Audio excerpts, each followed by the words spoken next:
Dans la ville d'Hexham, en Angleterre, on parle d'un cas de réincarnation. Que s'est-il vraiment passé?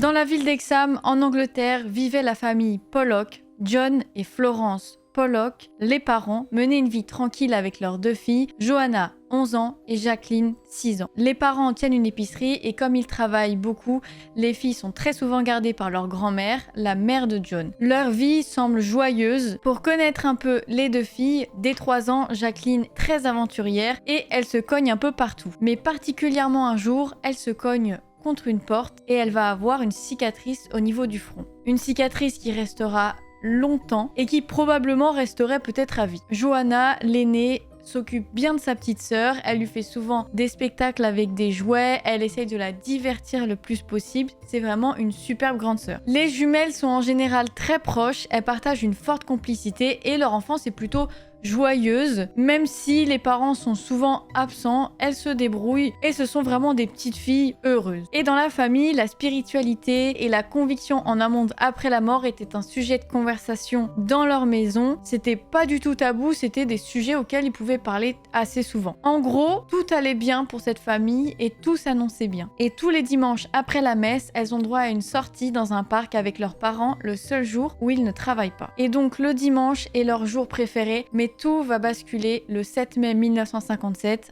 un dimanche. Elles vont marcher toutes les 2 en direction de l'église pour rejoindre leurs parents lorsqu'une voiture arrive très vite, monte sur le trottoir et fonce sur les 2 filles avant de s'encastrer contre un mur. Joanna et Jacqueline, âgées de seulement 11 et 6 ans, vont perdre la vie instantanément. La conductrice de la voiture sera arrêtée et internée dans un hôpital psychiatrique. En réalité, elle avait des tendances suicidaires à cause du divorce avec son mari. Comme elle a perdu la garde de son fils, elle a complètement perdu la tête et elle voulait empêcher les autres d'être heureux. Sauf que bon, c'est pas en empêchant les autres d'être heureux que tu le deviens. Maintenant, ça, on le sait. La nouvelle de cette tragédie va se répandre très rapidement dans la ville d'Hexham et ça va briser le cœur forcément de leurs parents. La mère, Florence, va s'enfoncer dans une profonde dépression. Quant à John, malgré sa douleur, il espérait que ses filles reviendraient d'une manière ou d'une autre et il va énormément prier pour ça. L'année suivante, en 1958, Florence est enceinte et elle va donner naissance à 2 jumelles en parfaite santé qu'ils vont appeler Gilead et Jennifer. Et pour John, c'est un miracle. Et lors de la naissance, ils vont se rendre compte que Jennifer, l'une des jumelles, a une tache de naissance qui ressemble étrangement à la cicatrice que Jacqueline avait sur le front. Déjà, ils vont trouver ça bizarre, mais sans plus. La famille va déménager à Watley Bay quelques mois après la naissance des jumelles, espérant laisser derrière eux le passé douloureux. Quand les jumelles vont grandir et commencer à parler, Gilead dit qu'elle se souvient de la fois où elle s'est cognée la tête contre une porte, sauf que ça ne lui est jamais arrivé et elle ne l'a jamais vu ni entendu. Les parents vont trouver ça extrêmement étrange, mais ce n'est pas tout puisque pendant un soir de Noël, leur père va descendre des jouets du grenier et les jumelles vont instinctivement choisir les jouets qui avaient appartenu à leur sœur décédée, appelant les poupées Marie et Suzanne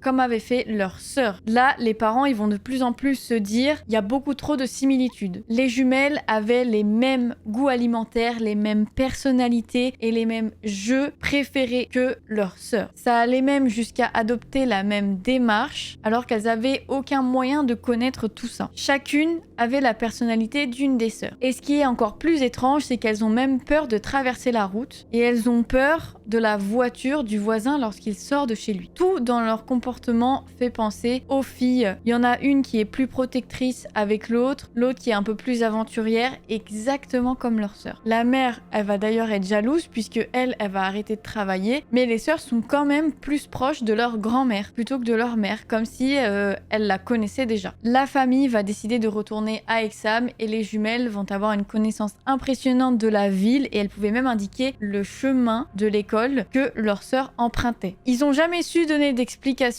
puisque les sœurs n'avaient aucun moyen de savoir toutes ces informations et en grandissant petit à petit leurs souvenirs vont s'estomper et elles vont vivre après leur propre vie. L'énigme des jumelles Pollock a captivé l'attention des chercheurs et des amateurs du paranormal. Ian Stevenson, psychologue spécialisé dans l'étude de la réincarnation chez les enfants, a mené des recherches approfondies sur le cas des sœurs Pollock de 1964 à 1985. Stevenson il dit que les enfants réincarnés, ils sont moins susceptibles d'être influencés par des facteurs extérieurs, contrairement aux adultes qui peuvent être influencés par des lectures, des films ou les récits de proches. Les enfants agissent spontanément et de manière authentique, ils peuvent pas mentir sur le fait qu'ils ont des souvenirs sur certains événements ou certains objets. Au cours de ses recherches, Stevenson a noté que les jumelles semblaient avoir hérité non seulement de la personnalité de leur sœur aînée Johanna et Jacqueline, mais aussi des souvenirs très précis, et d'après lui, le mystère des sœurs Pollock dépassait largement les explications scientifiques. Malgré cette histoire, le cas des sœurs Pollock a toujours suscité un certain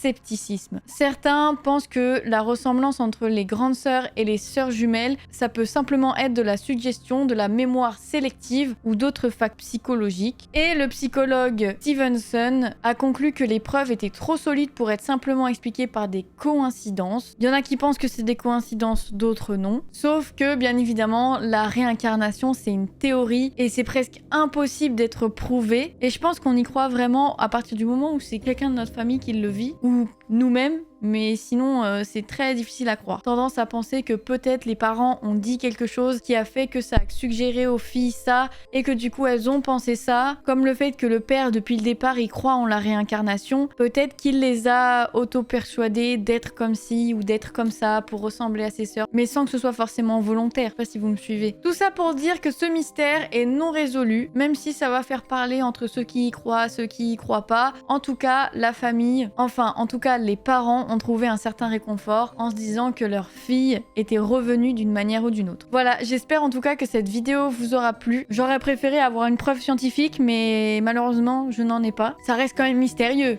on est d'accord, c'est quand même bizarre. En tout cas, merci d'avoir regardé cette vidéo et on se dit à la prochaine!